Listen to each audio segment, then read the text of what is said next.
Okay, so today's lesson is on the inverse of a function. Similar to what you might have seen part of this last year, so it's just a reminder of one of the characteristics of a function, so we're going to talk about it today.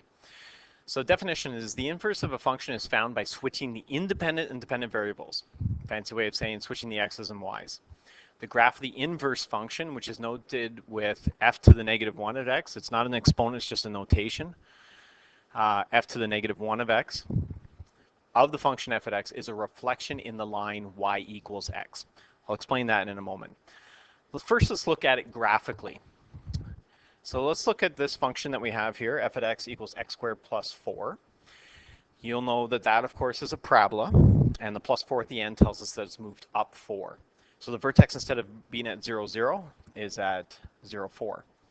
And then from there, of course, I can memorize all my points. So I know there's a point at 1, 1, 2, 4 from the vertex. So negative 1, 1, negative 2, 4. Those points are actually higher because it's plus 4 and everything. But there is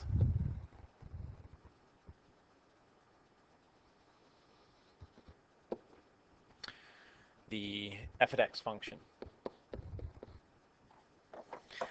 Now, we could simply do a table of values of these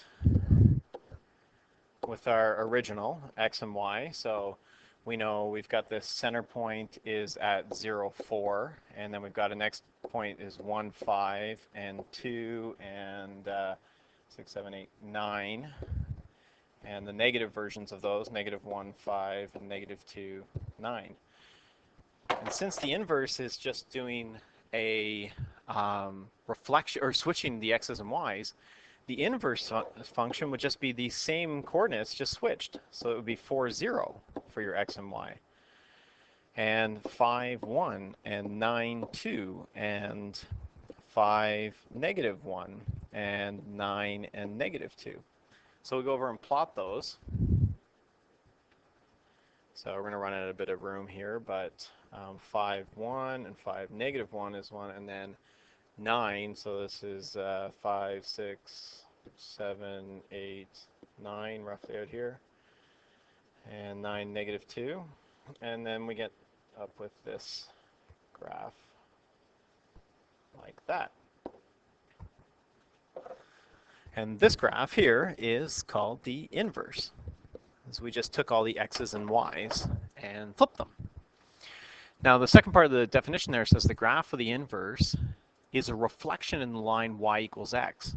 So it's hard for me to demonstrate on the video here, but if you take this and you fold it over, you'll end up with that. Fold it over an imaginary line that goes right here. I'll draw that line y equals x.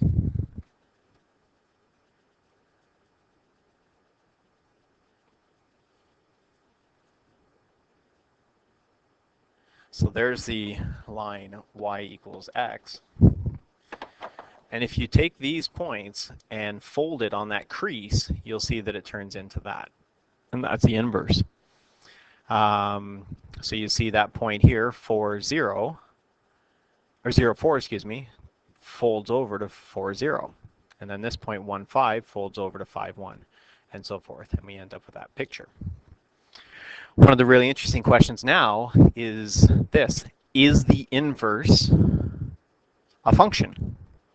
Think back to our first day. Is the inverse a function? So let's ask Mike Brogy. Is it a function?